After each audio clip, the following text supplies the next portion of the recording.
Hi, Sapan, and thank you, members, for coming here to listen to me. I want to present to you, like a true economist, a competition of sites which are exotic and in that way similar. I will give you 6 sites and I am going to ask you to please vote on them, which you think is the best, at least a ranking of 1, 2, 3, and my contacts are here. Please send me your vote, and if you are interested, really interested, also tell me whether you would like to hear more about them.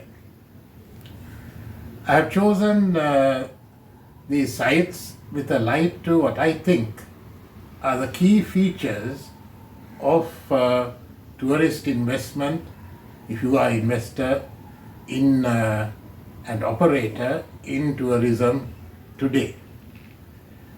Tourism investment is a fairly long-term thing.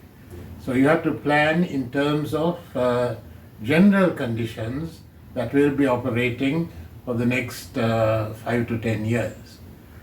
The basic items which I always tell people to think of is that although we come from an economics and economics oriented background, we are all the time fed by accountants and lawyers.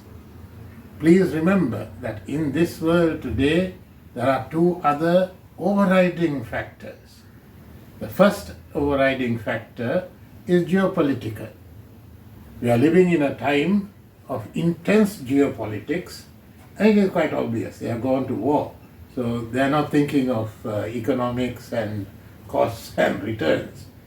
So in this geopolitics, it is evolving that the wars are going to die out in the terms of expenditure, and there is going to be a period where it will be intense economic war between China and the United States.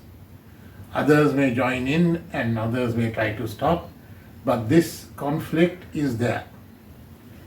The other item which I want to bring to your attention is that the nature of tourism is also changing. The guidelines by which people chose a destination to go are shifting. And I believe that this shift will accelerate. The shift is that the higher spenders, the persons who will come to realize the value of their spending, will want to spend that money where there is some social benefits also. I know this from my experience with the social REIT, method of financing real estate investment trust. There is great interest the moment I start introducing the social element. So that the tourist venture or resort is also uplifting people around is something that will be valuable as a selling point for persons both to invest and also to use the facilities. I give you 6 examples. First of all, from Sri Lanka too, and Sri Lanka has undergone a very serious change, which is for the better in the sense that it is now completely a corruption-free, bribery-free environment as far as the state is concerned.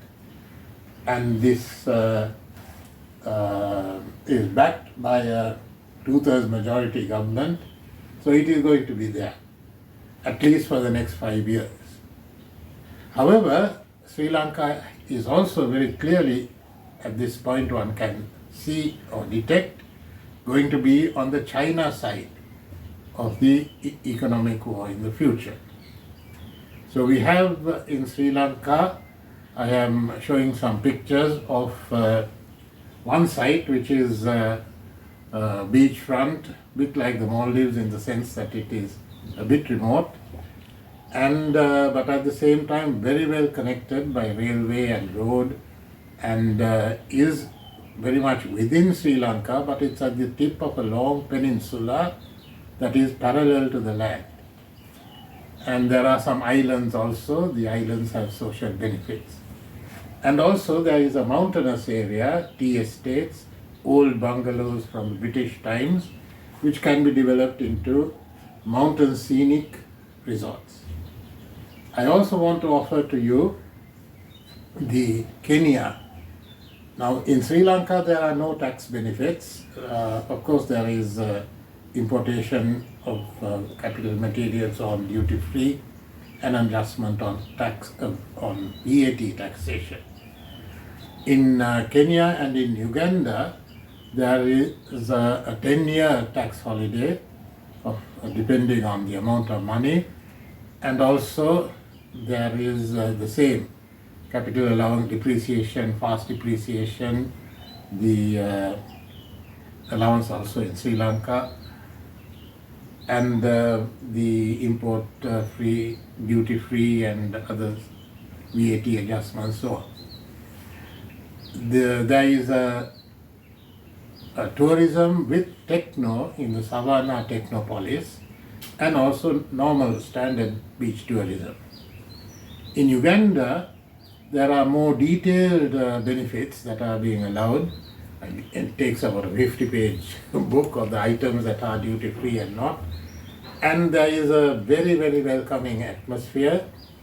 Because they are trying to develop Western Uganda, there is a new international airport, and there is wildlife and Lake Albert lake tourism.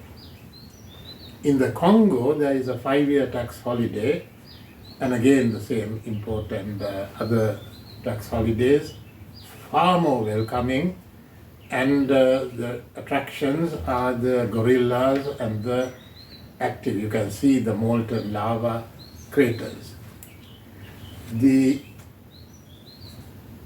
These are very different economic environments in the sense that Sri Lanka is very high cost of labor, and the cost of living and labor is by far the highest of this set, and in fact higher than in Thailand.